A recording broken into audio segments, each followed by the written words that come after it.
E aí, pessoal, então hoje a gente vai conversar um pouquinho sobre a jornada do paciente com câncer de testículo.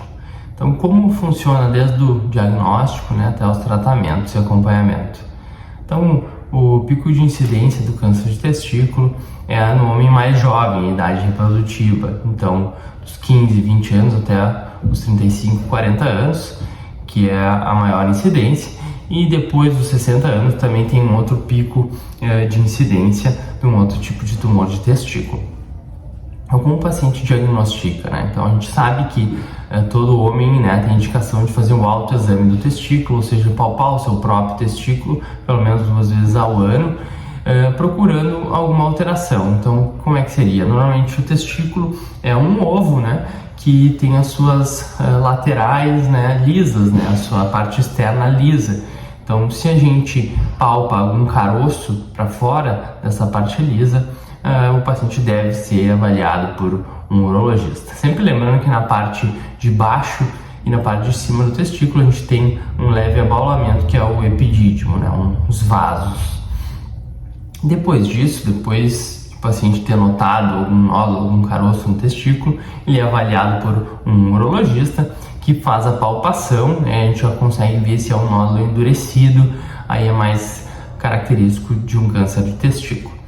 O paciente tem que fazer uma ecografia, ecodoppler, para identificar se esse nódulo é hipervascularizado, e confirmando o achado de um nódulo no testículo, o paciente vai fazer alguns exames de estadiamento, ou seja, ele vai fazer tomografia de tórax e abdômen para ver se encontra alguma linfonodomegalia, alguma íngua aumentada, que possa eventualmente representar alguma disseminação desse câncer. Na maioria das vezes não tem nenhuma disseminação e o paciente é levado para a cirurgia. Como é que a gente faz a cirurgia? A gente faz uma incisão inguinal, e a gente expõe o testículo pela região inguinal e eventualmente faz uma biópsia dessa lesão com congelação transoperatória, que o patologista consegue nos dar um norte, dizer se é uma patologia maligna ou não, e aí a gente procede à ressecção completa do testículo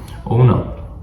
A recuperação da cirurgia normalmente é bem tranquila, o paciente pode ir embora no mesmo dia ou no dia seguinte, e eventualmente a gente pode botar no mesmo momento uma prótese testicular, que é mais uma coisa estética, não tem nenhum malefício a gente não botar, e botar o risco só tem de infecção, mas é baixo. No pós-operatório o paciente tem que fazer alguns exames de sangue, alguns marcadores relacionados ao tumor, para a gente ver qual é o tipo mais provável, e também para a gente controlar como ficam esses marcadores depois da ressecção do tumor. Esse paciente, de acordo com o anátomo patológico definitivo, que o patologista vai olhar no microscópio e vai sair normalmente uns 7 a 10 dias, é o que vai nos guiar no pós-operatório. Então, a partir daí a gente vai saber se o paciente ele precisa estar tratado completamente, precisa só acompanhar, ou seja, fazer novos exames de imagem, novos exames de sangue, 6, 9, 12 meses no primeiro ano, e eventualmente a gente vai deixando esse espaço mais prolongado ao longo dos anos. Tem alguns pacientes que têm uma patologia mais agressiva, que podem necessitar ou de quimioterapia pós-operatória, ou eventualmente de radioterapia.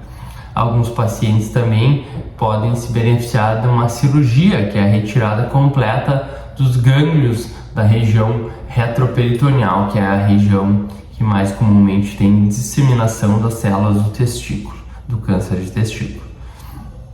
Então, de acordo com cada caso, cada tipo de câncer, a gente indica esses outros tratamentos ou simplesmente uma vigilância ativa, a gente observar ativamente esse paciente e para ver se ele vai desenvolver algum tipo de metástase durante o acompanhamento.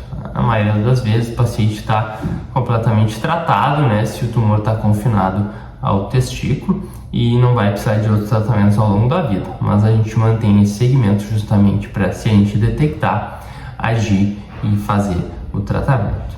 Então eu acho que é mais ou menos isso, e eu fico à disposição, vocês podem perguntar abaixo aqui se tiverem dúvidas. Um abraço.